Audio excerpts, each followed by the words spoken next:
Good evening, ladies and gentlemen. Welcome. Archaeologists are used to look down. Now we are trying to give them some ideas to look up to find out more about archaeology. Please don't be intimidated if you have the feeling you don't know who the Hittites or the Luwians are. You will know after 1 hour much more than you ever hoped for. But don't be intimidated by the number of slides either. If you had to guess how many there are, would you think it's more or less than 25,000? It's of course more. That's because we have some time-lapse movies. So. The only thing that's really important about this first slide is the name Rita Gauci. And the reason is everybody can come up with fancy ideas about astronomy, in particular in the past, but it's very hard to get them past Rita. And so I had to do that. Over the past 5 years, we really worked together very hard on this subject. And it has now been accepted for publication and will come out in June. Maybe, Rita, you stand up and introduce yourself. Rita has a Doctor of Science degree in archaeology and in astronomy, and she is at the Archaeological Institute in Basel. I'm just thinking of something that I experienced when I was a young boy in the early 70s. There was a poster in Germany, and it said, "Nobody can get past God."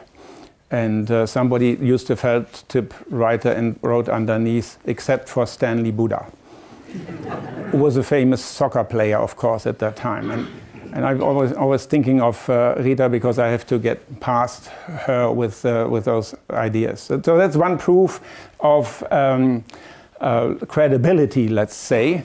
It's also accepted at the Journal of Skyscape Archaeology, which is the youngest journal in this field. And we presented this at a conference of the European Society of Astronomy and Culture last summer in Graz. And as a consequence, we're invited speakers for the next upcoming conference of the European Association of Archaeologists. So this is very well supported by astrophysicists who have looked at the paper. I give you the conclusions at the beginning of my talk when I still have your presence completely. So the slide will come at the end once again.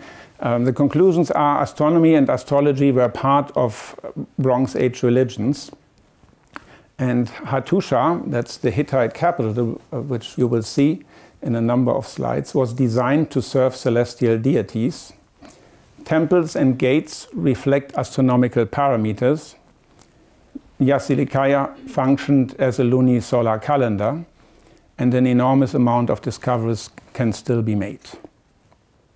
So these are the main conclusions, and if they don't tell you anything, don't worry. You will be able to give a talk about this in 1 hour. So first of all, who were the Hittites and the Luwians? That's the first subject that I will speak about. And then I will speak about astronomical alignments in Hattusha, the Hittite capital. And then we will talk about the rock sanctuary of Yazılıkaya, which is right there in Hattusha. And in particular look at how to determine the solstices and how to keep a calendar, basically. And in the end, I will also mention some open questions. So let's dive right into this. Who were the Hittites and the Luwians? Well, as Matthias Oertle said at the beginning, the field of interest is the late Bronze Age Mediterranean, Eastern Mediterranean. And late Bronze Age is indicated here as 1650 to 1190 BC. So basically we are in the 2nd millennium BC and in the Eastern Mediterranean. And if you look at the cultures there that are well defined today, there is the Minoan culture with Knossos as a central place. Then there is the Mycenaean culture with Mycenae, of course, as one of the prime sites. And those neatly fall into the boundaries of Europe. basically. This, and together with the Cycladic culture on the islands in the Aegean, basically defined Aegean Bronze Age up until a few years ago and maybe even today. At some point, the Hittites in Central Asia Minor were added to the picture because in Hattusha there were excavations starting 1906, and they produced a number of monuments and over 33,000 documents and fragments. So there was no denying that there was a major culture in Central Anatolia. But basically it leaves out, this is the picture until today, it leaves out one important area, and that is the western part of modern Turkey, where according to existing paradigms there was very little to speak about. And we wanted to fill this picture and therefore founded in 2014 Luwian Studies. Luwian is a toponym for the people who lived in Western Anatolia during the late Bronze Age and Middle Bronze Age, so during the 2nd millennium BC. It's not an ethnic term, even though there was a language that was spoken, that's Luwian, over several thousand years. And there's also a script that looks like this. They had their own hieroglyphic script, which was in use for more than 1,000 years, and it's very beautiful. This particular item is 4 meters wide, and it comes from Hattusha, from the Südburg. And this is what the center of the Hittites in Central Anatolia, Hattusha, actually looked like back then. A stretch of the fortification wall that was reproduced by the German Archaeological Institute, who has been working there for 80 years approximately. So they reconstructed a stretch using the same techniques, building techniques, as they existed 3,000 years ago. It's about 150 meters long, but the total size of the wall was 6.8 kilometers. It's the largest experiment in the largest project in experimental archaeology ever conducted in the world. I will also show you the smallest project in experimental archaeology ever conducted. So Hattusha, the center of the Hittite civilization, is located at the southern end of a plain. Here you can see the 6.8 kilometer wall surrounding the city, and you see that it's pretty high, between 1,200 and 1,400 meters in elevation. And the city itself was basically dedicated to temples and the upper echelons of the society, the palace, but the ordinary people lived in quarters outside, not within these walls. And you also see indicated Yazılıkaya, the rock sanctuary, about which I will speak towards the end of my talk. It's considered one of the holiest places of the Hittite realm.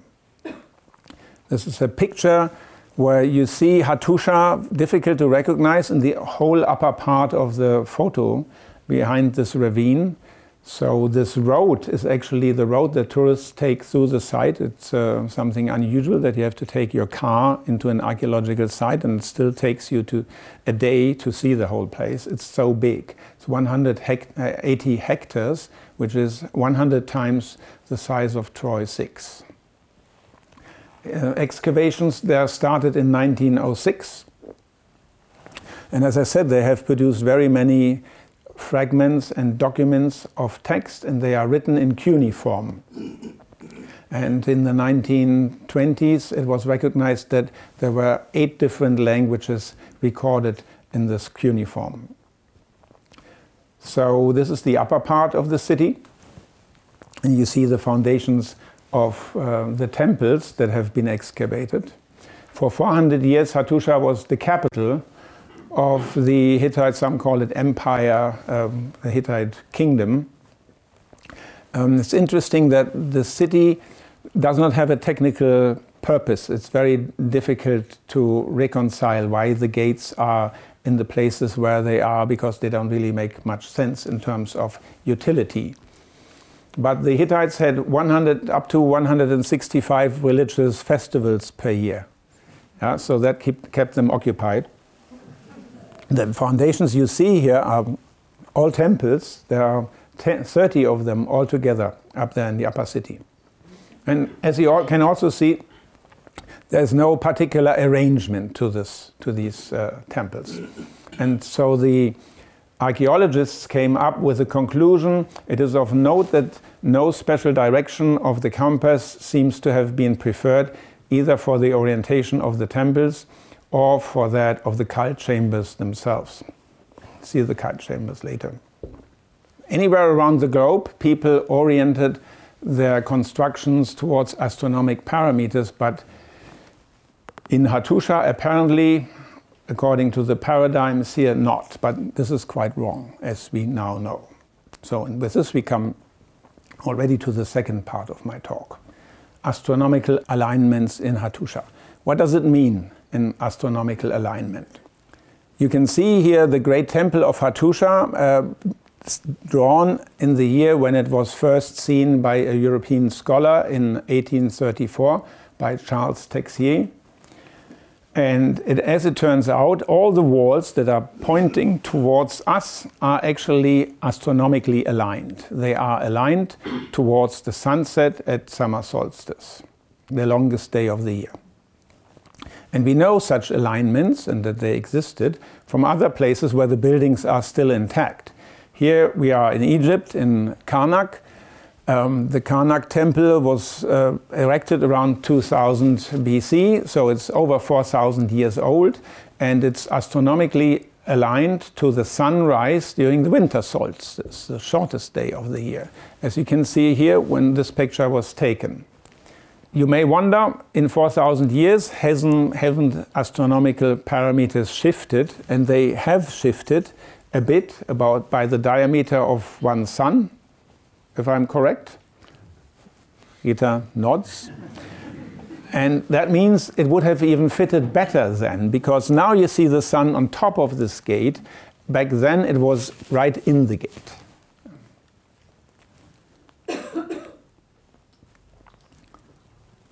So there are books by experts on archaeoastronomy, and one of them that I have,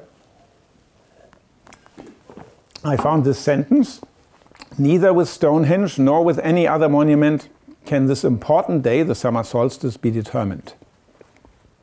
And the reason why Wolfhard Schlosser said that is because if on the longest day you look into the sun on the day before, you see no difference. It hurts your eyes, and you see no difference within a few days whether the sun has reached the northest peak and then goes back or not. That's right. But Wolfhard Schlosser has never been to my kitchen. And this is what it looks like in my kitchen a few days before the summer solstice. You can see the shadow moving into the electrical outlets, and once it's reached the electrical outlets, it goes back. And this has worked throughout the history of the Earth, anywhere on the Earth, and it's hard to believe that people didn't notice it. Well, of course, you can say they didn't have electrical outlets back then. But they had their means of determining what's going on in nature. And there's one easy trick, for instance, how to determine the cardinal directions. You take a pole of no particular length and a rope of no particular length, and you make a circle around it. And then if it's a sunny day, you will get a shadow, and it crosses the circle once in the morning and once in the afternoon. And if you connect these two lines, then you have a line going from east to west. And again, this works anywhere on Earth, at any time of the year, at any time of Earth's history. And so you can determine the cardinal directions very easily. So we have 4 directions, but there are more. Rita has put together this beautiful panorama from the highest point of Hattusha, looking towards the east, and you can see where the sun rises during summer solstice, indicated with SS, in theory, if the horizon would be flat, and in reality, because there is a relief here. And then you can see where it is during the equinoxes, and you can see where it rises during the winter solstice. And the same, of course, applies to the sunsets. So in addition to the cardinal directions, we get 4 more directions for the sunrises and the sunsets. And if we look at the arrangement of the temples in the upper part of Hattusha, they look like this. And this is work that was conducted by these 2 astrophysicists, Cesar González Garcia and Juan Antonio Belmonte, some years ago. They started out in Egypt, measuring the direction of the temples, and then went on to Hittite Anatolia and had altogether 61 buildings that they looked at. And they figured out that there's a very high statistic significance of the distribution. So basically, the buildings are astronomically aligned, and they figured out a way to show this in a normalized histogram in a new form, which is here looking due west, and you see the deviation from west. And there are significant peaks that have a degree of confidence higher than 99%. The tallest peak indicates the winter solstice, and the second peak the equinoctial. So this is the direction, the number of buildings pointing in that direction. And of course, as I said, they have also done this in Egypt, where you have a similar distribution, but not even quite as pronounced. So in other words, the Hittites were more oriented towards the stars than even the Egyptians. And for the Egyptians, we have known that for 100 years. For the Hittites, we are finding it out now. Well, we have known that there was some concern about directions, because this is the highest installation. It's called Yakape of Hattusha. And you can see this bottom of a pyramid, and in the middle is a tunnel, actually. And it's pointing due north, as is indicated in this photo. These photos are easily taken. You put the camera on a tripod and leave it there for 3 or 4 hours, and it takes a picture every 20 seconds. And then you put the pictures on top of each other, and because the Earth is spinning, you get the spinning effect of the stars around the polar star. So it basically indicates that it's directed towards the north, which is not a big deal, but looks nice anyway. This is one of the pyramid bases of Yakape, and this is the other one, which is aligned towards the sunset at winter solstice, when this picture was taken last December. And then there are gates, like this one, the West Gate, which is aligned at the sunset at summer solstice. And throughout the city are buildings. Here in the background, this is Temple 7, aligned to the sunset at winter solstice, even though it's not even visible from the very place where the building was erected, at least not from the lower stories. Maybe it was a tall building. So this is the kind of alignment that González Garcia and Belmonte have recorded, and that show us that there was a celestial concern of the Hittite society. This is also sunrise during winter solstice, and you can see how some of the temples and the palace in the background catch the first sunbeams and are illuminated first. And then there are some particular chambers which are also fascinating. This one is chamber 1 out of 2.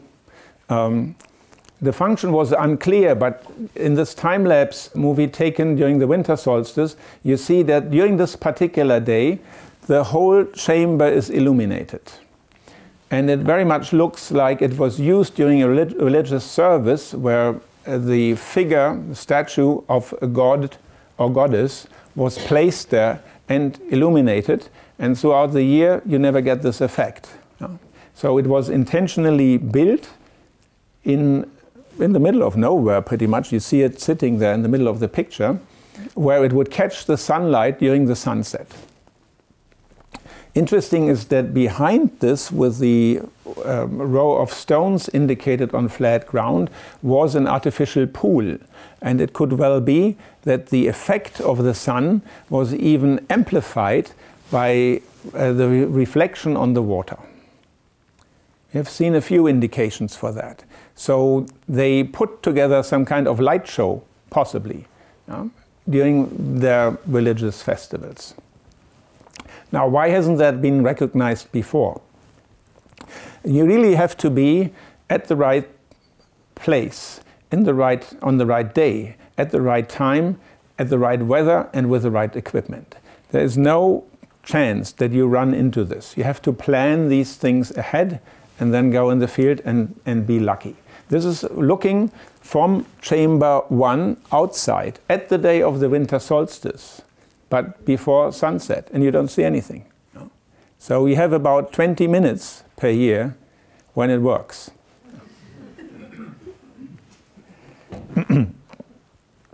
During the review process of our paper, a number of archaeologists indicated that there are relatively few documents talking about astronomical concerns in Hattusha, of the many that were found. But in reality, I quote one person who worked on this, saying that a fact that has often been noted is the high proportion of astrological omens as opposed to other Mesopotamian divinatory genres at Hattusha. The number of astrological texts almost equals the total number of texts from the other divinatory genres combined. Yeah? So if we really want to see the evidence for that, even in the documents, there's plenty. There's plenty of it, and we are talking about this a great deal in our publications. So this is what I wanted to say about astronomic alignments in Hattusha. Now I'm coming to talk about the rock sanctuary of Yazılıkaya. It's a limestone outcrop, about 50 by 80 meters in size, which has 2 chambers. On the left, hidden behind the trees, is chamber A, and the narrow gap on the right is chamber B. Unfortunately, the trees are, when you work with astronomy, you don't like trees. And artificial lighting is also not recommended. And this place is illuminated at night. So this doesn't look very special, I know, but it is absolutely spectacular. And the reason for that are these figurines. If you are not keen to being impressed by a particular site or so, this one will make a difference. You can spend several hours there. It has a certain aura. It's really fascinating. All the people who I know who've been there are fascinated by this place. You have these deities. In chamber A, there are 64 of them preserved. Altogether in the whole complex, it's over 90. And they are humans and animals and mythical figures. And there are a number of references to the stars. For instance, the person we see here on the right, the biggest, is the sun god of the heavens. And right next to him, not visible in the picture, is the moon god. And then next to that is the goddess Ishtar, which is equivalent of planet Venus. And there are stars in the reliefs and things like that. So again, there are a number of hints that this may have something to do with the sky. It is, together with Hattusha, an UNESCO World Heritage Site. Here are some of the figurines in chamber B, a group of 12 male deities, and a similar group occurs also in chamber A. Other peculiarities include these 2 hybrids there, which have the hindquarters and heads of a bull, but the torso and arms of a human, and they carry a bowl, and the bowl is the Luwian hieroglyphic sign for sky. And they are standing on a podium, and the podium is the Luwian hieroglyphic sign for earth. But the bowl that they are carrying in Babylonian sources is also called the boat of light. And this is the what we call climactic scene. There's a procession of people coming from the left and a procession of people from the right. The one on the left are almost all male, except for 2, and the one on the right are all female. And they meet here in the middle with the 2 highest deities. This illustration shows it clearer. The storm god, the Hurrian storm god Teshub, and his wife Hepat. And you can see Teshub is standing on 2 mountain gods, and Hepat is standing on a leopard. And you can also see that their names are indicated with Luwian hieroglyphs. So many of the figures have names indicated with Luwian hieroglyphs, which helps identifying them. This one sign that looks like a belt buckle, that's the sign for deity. So it was always obvious that this is a procession of Luwian, Hittite, Hurrian deities. Not all of the inscriptions can be read because some have weathered. And then there's another thing. There is this column, difficult to see here on the right-hand side, but here's an older photo that shows it more clearly. You can see the procession of the female deities, and underneath is a column which was left there by the stonemasons, and nobody could explain why this is so, what the function of it was. The whole function of the place cannot be explained. It has been known for 130 years or so. But the excavator, the former excavator Jürgen Seher, says many researchers have worked intensively towards an interpretation of the site, but to this day it retains much of its mystery. It is still by no means clear today what function the rock sanctuary actually fulfilled.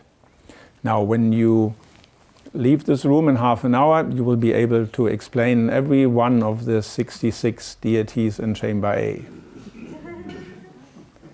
And the reason for that is astrophysicists entered the scene. And what is the first thing that astrophysicists, astronomers, think of when they get into the field? It is, of course, sex. Edwin Charles Krupp is one of the most distinguished archaeoastronomers. He's visited about 2,000 archaeological sites, and he came to Yazılıkaya and wrote a paper about it, suggesting that this is the place where the royal couple had sex, which is an interesting notion, hard to prove, even harder to disprove. And then the question is, of course, the frequency. During the full moons, during the solstices, or only during eclipses. But I mean, the more I think about it, the more I think there's something to it. And that is because it was connected, it's the interpretation of the excavation archaeologists as well, to the New Year's festival. They think it's very likely that Yazılıkaya was the place of the New Year festival. And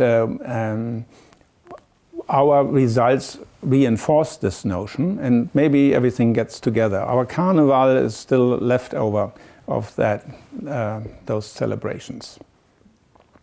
So, but we can actually reconstruct in detail what happened in Yazılıkaya, and we can do that in several phases even.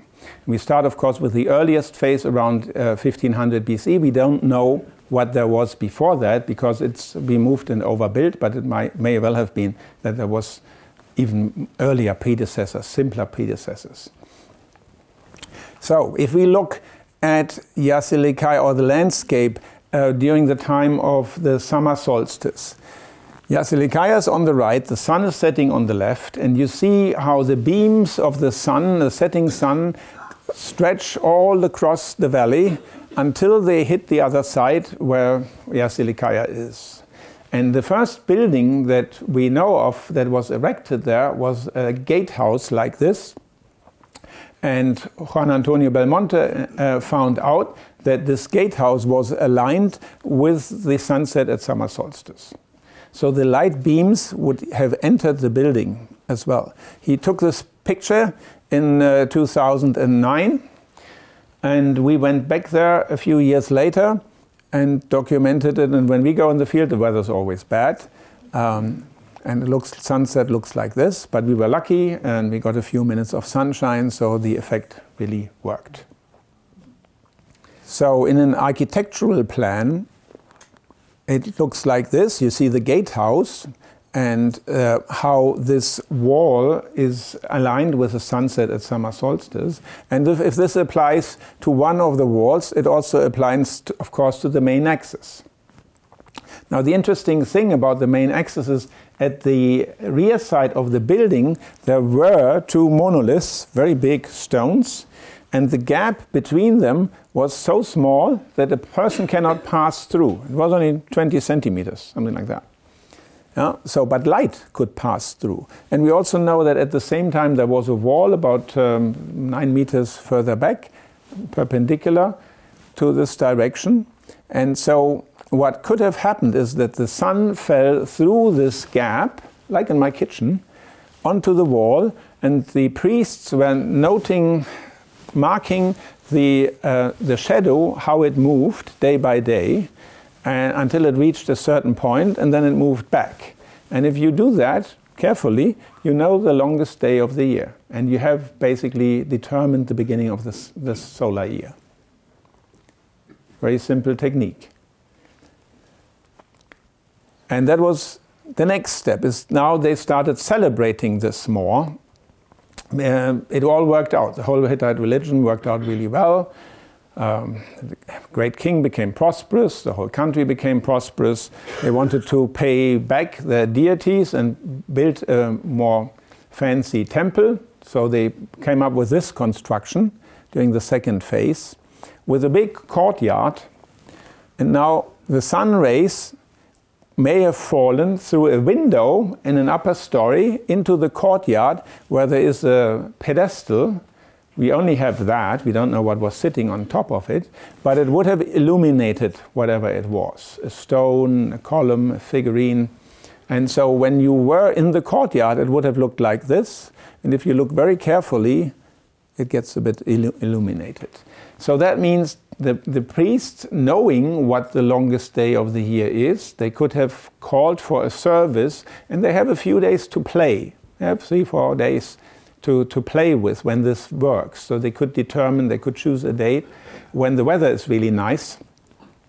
And so they called for a service, and magically this statue or stone, whatever it was, becomes illuminated. Only once during the year, when the priests have their service there.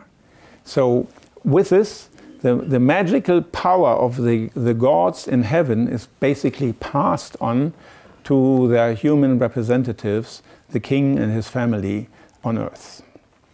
And this effect was actually known in architecture for millennia, and used in buildings throughout Europe and even North and Central America. This is a picture from a church built in the early 18th century in Mexico, where during the equinox you have a light beam going down the aisle of the church for a few minutes. Architects had this knowledge for centuries and kept it, and erected their churches accordingly, because you get a magic moment, an epiphany, yeah, and this cannot be explained unless you know the trick, and that helped the priests to reinforce their power. And in Yazılıkaya, we have a picture of the great king, a relief who paid for the construction, the final phase of the construction, Tutalia IV. And this is only illuminated during this sunset at summer solstice. So when they had this service, they would have proceeded into chamber A, and the light would have magically illuminated the king as well. And it's beautifully orchestrated, because he then falls into a shadow, and there's a 2-minute darkness period, and then there's one isolated light beam that illuminates his cartouche. Unbelievable how this is produced. He's 2.9 meters tall, 1 meter taller than the most important deities. That comes from when you pay the bill for the construction. So it's located in chamber A, and of course on a north-facing wall, directly facing the climactic group. And now we come, because this was part of phase 3, around 1230 BC, we come to the final phase of construction under Tutalia IV, which is basically the situation today, because the Hittite civilization collapsed in 1190 BC, and this rock sanctuary was left unused, and apparently very carefully cleared out. So whatever there was in terms of movable items, everything was removed. The German Institute has excavated there very carefully, and there was virtually nothing left. So if you go there today, and this is what we are facing, you look like something that looks like this, not very conspicuous at all. And that's the challenge for geoarchaeologists. After 3,000 years of erosion and deposition, you don't see so much of the original Bronze Age landscape anymore. But there's one thing that's remarkable here. In the foreground is a stone that has a bowl-shaped depression, 28 centimeters in diameter. And that plays a major role in the smallest project in experimental archaeology ever conducted, which you will see right now. It's connected to the final phase of buildings in 1230 BC, indicated in red here. And as you can see, the angles between the buildings are strange. They don't seem to make much sense unless you look at the direction of the solstices, sunsets at solstices. So the first building is directed towards the sunset at summer solstice, and the last building, the one in red now, is directed at the sunset at the winter solstice. And so this explains the angles. And the last one, winter solstice in red, is the sunbeams are running towards this bedrock that has the bowl in it. This picture shows it a bit more clearly with the architecture.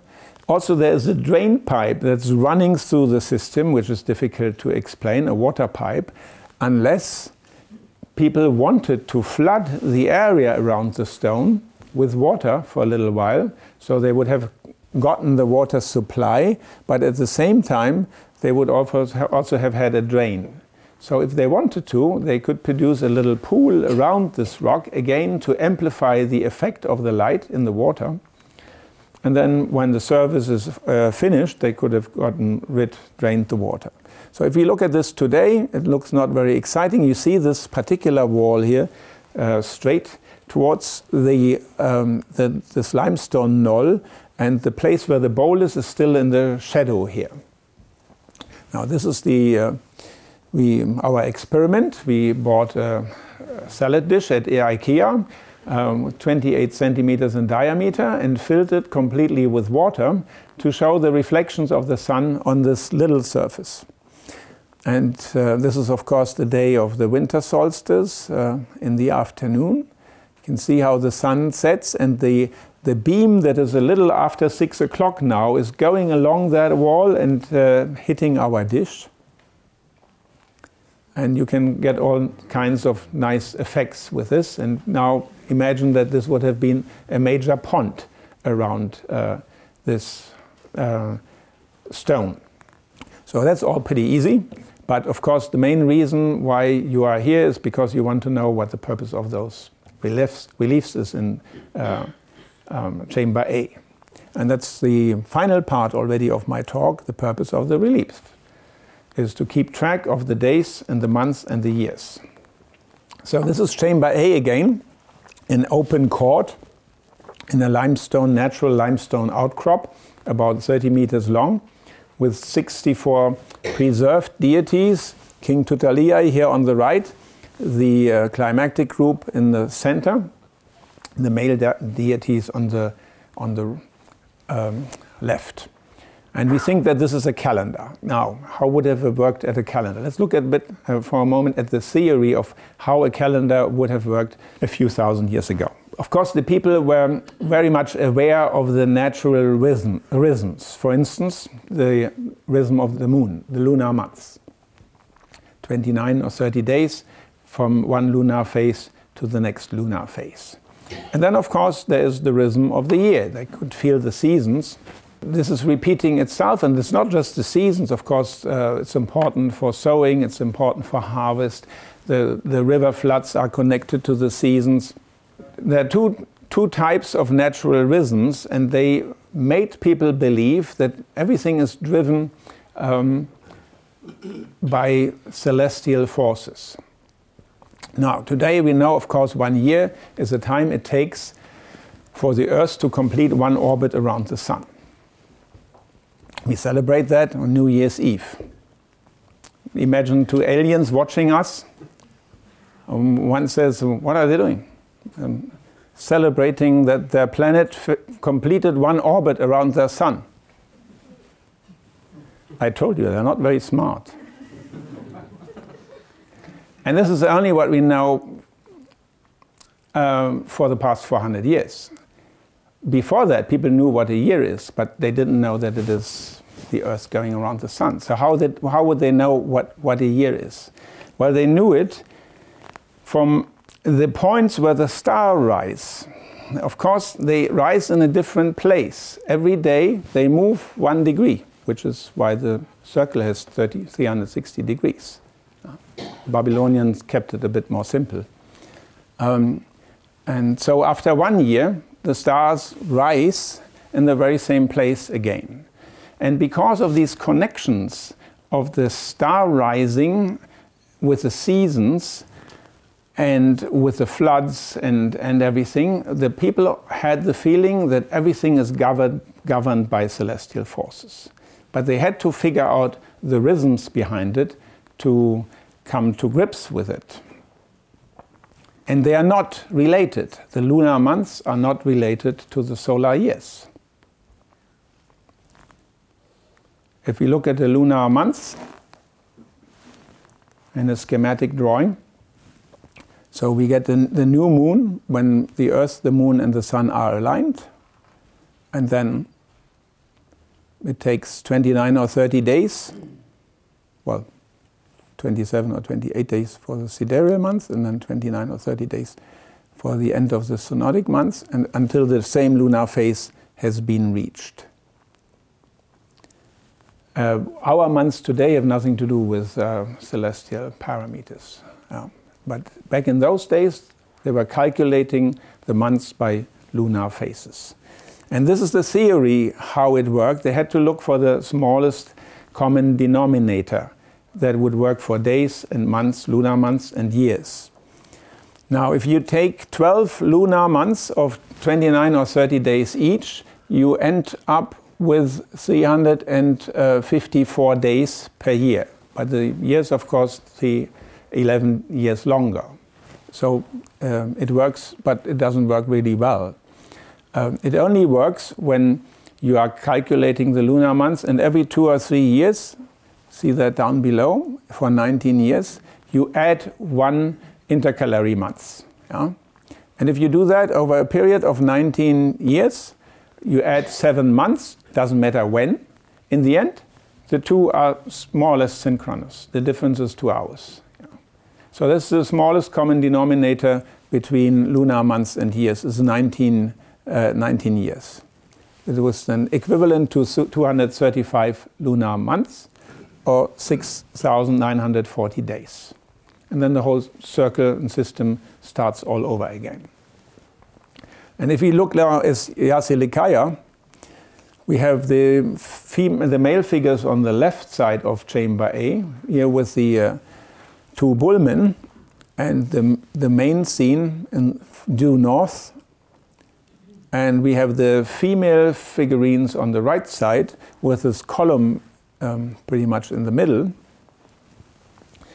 And then the question is, what do we make out of this? And we decided, after much thinking, why not put them all on one sheet of paper? So there are 66 deities here, 64 are preserved. Of one we only have the inscription, and one was pretty much stolen and found again, retrieved, and is now in the museum. It's called Yekbas in here, one of the female deities.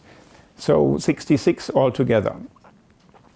And again, we stared at this for several months, not knowing what to make out of this. And I read hundreds and thousands of pages on Hittite religion and Babylonian astronomy. I lost some weight. I can only recommend, if you want to lose weight, get an interest in Babylonian astronomy. It helps. Until I came to the point where I thought, well, why not arrange these figurines in groups? Yeah? Easy. Make groups out of them. So the first group are, of course, the 12 figurines which look identical.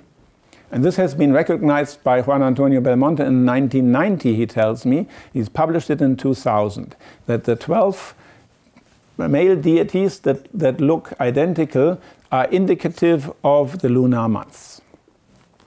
Then we have the climactic group, which is by itself defined, and then it's pretty easy. To the right of that you have the female deities indicated in red here, and then all the rest in between. So there are 4 main groups. Now, what have we achieved? A little bit. And then it took more weeks of thinking and thinking until I got to the point that why not count them? 12 in the first group, 30 in the next group, 5 in the main group, and 19 female deities.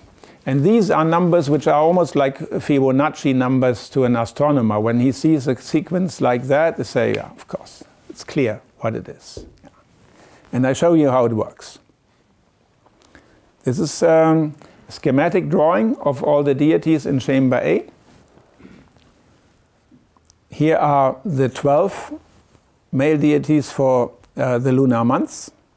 They were counted from right to left because the moon is moving from right to left. They are heading towards the right, and Luwian hieroglyphic is always running counter to the direction of the figures. So if they are facing in one direction, the reading direction is in the opposite direction.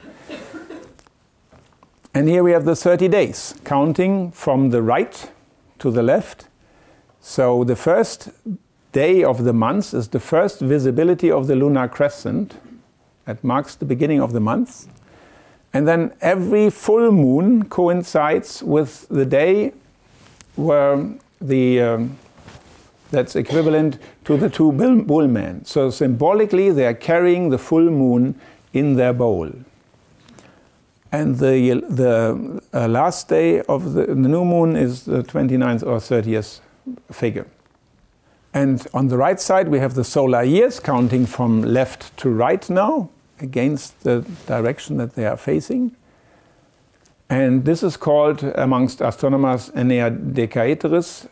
It's actually the metonic cycle that was described by the Greek astronomer Meton much later, of course. And the marker is probably set to establish a second annual cycle of 8 years.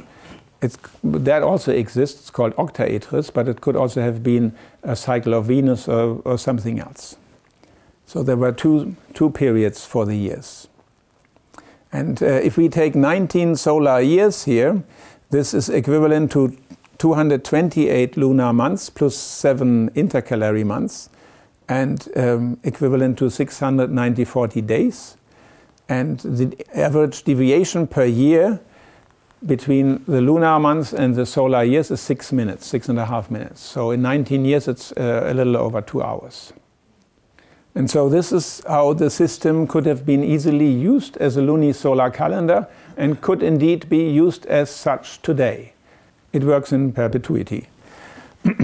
Now we asked an artist to reconstruct what the chamber A may have looked like, and it's somewhat like this. This is Rosemary Robertson who produced that. She worked on this for 7 months, and she has 40 years of experience with frescoes and late Bronze Age wall paintings.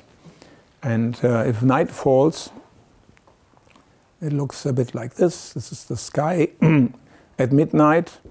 During the summer solstice in 12,050 BC, Rita calculated it. This was a ceremonial house for a number of religious festivals, including the New Year festival. And it's by no means as isolated a find as people have thought so far, because, for instance, in Carchemish, in the 7th century BC, these small figurines, they are only 2 centimeters tall, were found, and they are absolutely identical with those from Yazılıkaya. So here we are 500 years later in Syria, and we have a trace of the same system. It could have been that this was a calendar that was widely used and used for a long time. We also have similar records from Egypt. This is the publication of Napoleon's expedition to Egypt, reconstruction of the engravings on the temple of Edfu, built during the 2nd century BC, so it's Hellenistic. And in here we have 30 deities to mark the 30 days of the lunar months with their individual names. And then we have 12 deities for the lunar months, and then three superior deities. So this is in Egypt 1,000 years after Yazılıkaya went out of use. A very similar system. The first excavator of Hattusha was Hugo Winkler, and he started this excavation in 1906. And in the same year, he published a book in which he said, in principle, calculating the year means equalizing the circulation of the moon and the sun.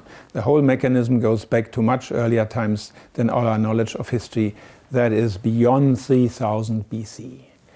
And this publication launched a major scholarly fight, which was later dubbed Pan-Babylonism, because he said much of our culture, in particular our religions, is derived from Babylonia and was based on celestial concerns. And he was fought at the time by the established scholars, who were for the most part Jesuit priests, and didn't like these ideas. But it now turns out that Hugo Winkler was apparently very much ahead of his time.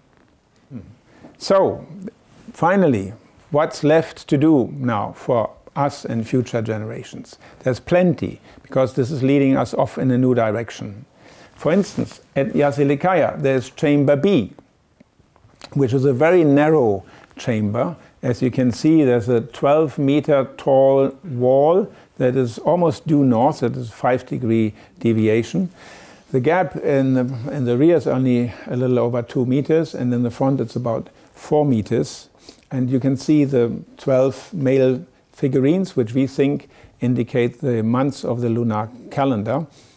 If you take a position at the other end of the chamber and you look north, this is what you see.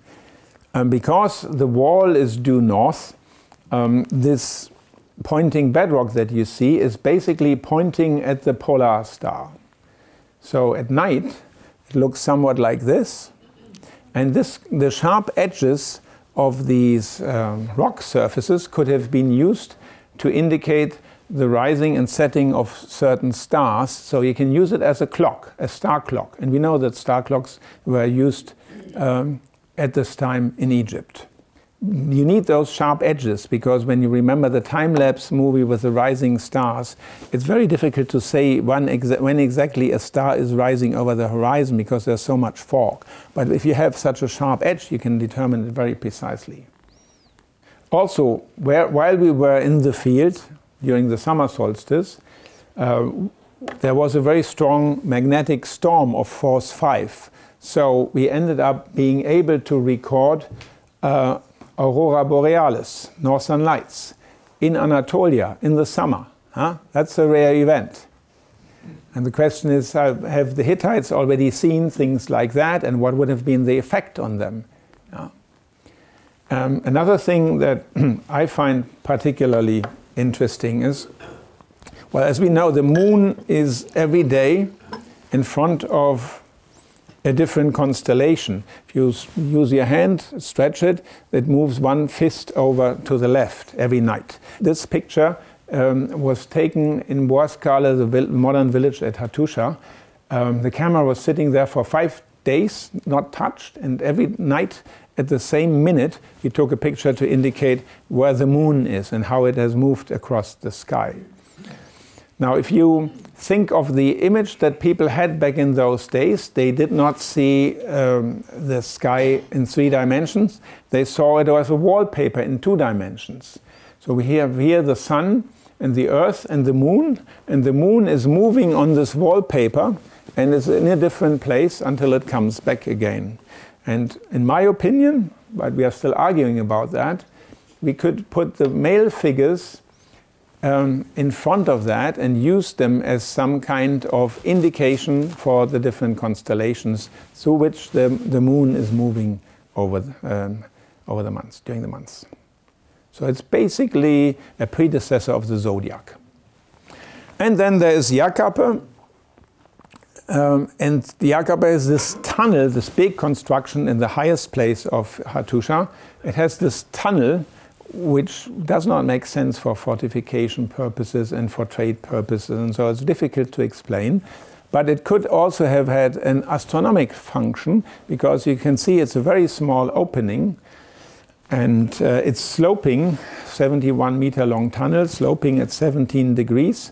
So if we go back to this picture, the tunnel is in the center, it would be pointing at one star inevitably at a certain point. And now we can run computer calculations and figure out when it was built and which star it was meant to show, look at.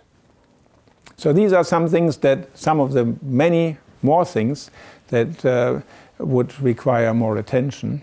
And this may actually lead to a paradigm shift in the understanding of Hittite religion, because astronomical concerns were so far not really studied.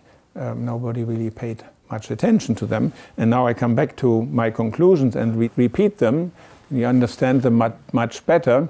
Astronomy and astrology were part of Bronze Age religions. Temples and gates reflect astronomic parameters. Hattusha was designed to serve celestial deities. Yazılıkaya functioned as a lunisolar calendar, and an enormous amount of discovery can still be made. And with this, I would like to finish by thanking the team, of which, except for one, all are here today. Rita is here. Guido is one of 7 designers who worked on the graphic designs, and Bernd Proschold was the astrophotographer who took those beautiful pictures. And of course, there is Regula, who did much of the photography and is in charge of web design for Luwian Studies. Now, my final question is, why are we doing all this? You heard at the beginning, Luwian Studies is trying to put more attention at Western Anatolia. We have a certain theme, and that is we want to be factful, unbiased, public and visual. Factual meaning there's too much attention in archaeology at authorities. What do the authorities expect? What do they want to hear? What's beneficial for my career? What's harmful for my career? We do not pay any attention to that at all. We just want to now find out what happened. And we want to do that in an unbiased way. In German, Ergebnis offen. Much of archaeology was conceived at a time when it was politically useful to emphasize European civilizations, so it's Eurocentric, and that's one reason why there was little attention to prehistoric civilizations in Turkey, and that's the main reason why it's so easy now to make discoveries there, because nobody has really looked at it. And we want to make our material public. Too much information in archaeology is held back. Stuff is held in magazines, unpublished, sometimes for many years or even decades, because people don't have the expertise or they don't want it to be known. This is hampering progress. So everything we do is immediately available and open source, and all the material is available as well, and we want to make it visually attractive to communicate what is otherwise a complicated subject. And this all is meant to give a new impetus to archaeology. So if you want to join this movement, please do help us, support us with your expertise, with your ideas, whatever you can think of. Let's make an attempt. Let's try to make archaeology great again. Thank you very much.